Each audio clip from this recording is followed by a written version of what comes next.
presim kuadrin ligjor që ofron procese demokratike të zgjedhjeve. Megjithatë, ne vëmë re që disa rekomandime të ODIHR-it mbeten ende të pazbatuara, duke përfshirë rekomandimet për financimin e fushatës.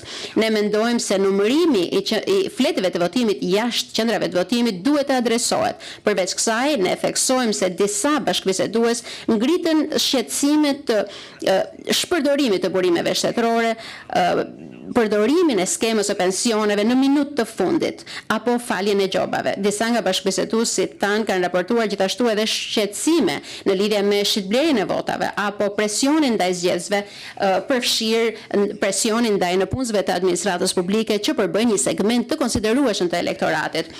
Qasja konsensuale ndaj ligjit zgjedhor u arrit mes dy partive më të mëdha.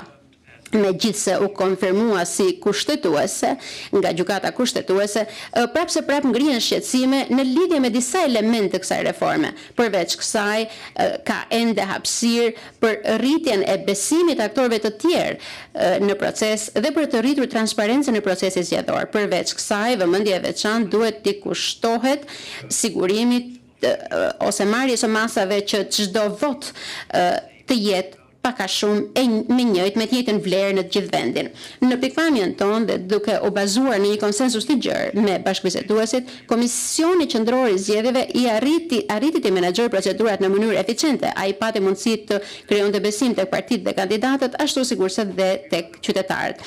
Përveç kësaj, ne mirëpresim edhe marrëveshjen e re mes KQZ-s, SPAK-ut dhe prokurorisë së përgjithshme, që ofroi mundësi më të mira për hetimin dhe procedimin e krimeve zgjedhore. Sa i përket medias, një problem madhor që duhet përmendur është mungesa e kushteve të barabarta të garimit, sidomos për partitë më të vogla. Përveç kësaj, financimi jo transparent vazhdon të jetë një aspekt shqetësues, influencimi i pronarëve apo politikanëve në linjën editoriale të medias, mungesa e raportimit të pavarur, refuzimi i liderave politik për të pasur një debat ballë për ballë dhe rreshtimi një numri të madh me organesh mediatike politikisht i kufizon mundësinë e qytetarëve për informacione objektive.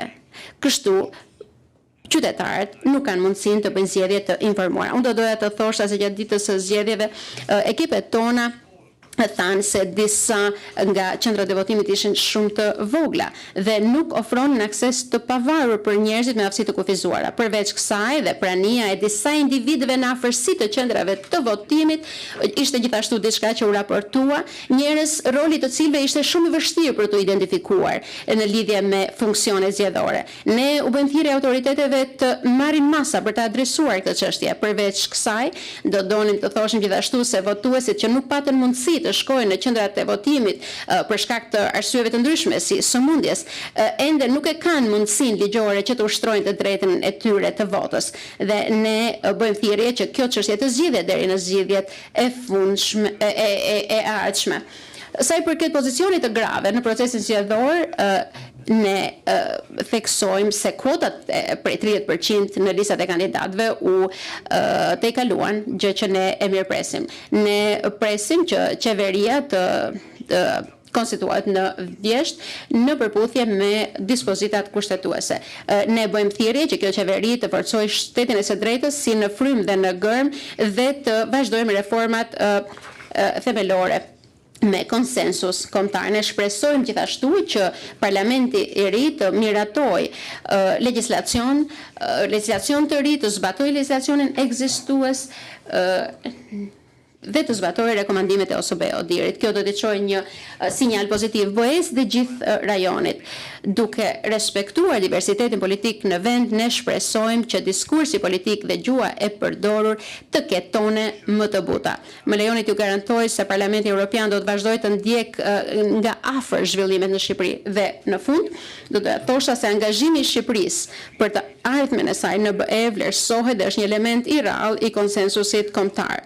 cila do nga dy partit kryesore të dalë fitimtare në këto zgjedhje, do duhet ta dëshmoj këtë. Megjithatë, zhvillimi i këtyre zgjedhjeve duhet të shihet jo vetëm nga prizmi i një dite të mirë menaxhuar zgjedhjesh, por duhet marrë parasysh edhe hapat e një anshëm që duhet marrë që ka të bëjë me ofrimin e mundësive të barabarta, duke qenë se zgjedhjet janë një instrument qendror i demokracisë. Të gjitha aktorët duhet të përpiqen të gjejnë një konsensus të gjerë për kuadrin zgjedhor dhe të përpiqen të rrisin besimin në zhvillimin e zgjedhjeve. Përveç kësaj, do duhet të bëjë thirrje qeverisë së re që të mbështetet në suksesin e arritur si për shembull në fushën e gjyqësorit. Me praninë tonë sot ne konfirmojmë angazhimin tonë dhe aspiratave demokratike të shtetasve shqiptar dhe mund t'ju sigurojmë se ne do t'ju mbështesim në hapat e ardhshëm në rrugën tuaj drejt integrimit evropian. Faleminderit për vëmendjen.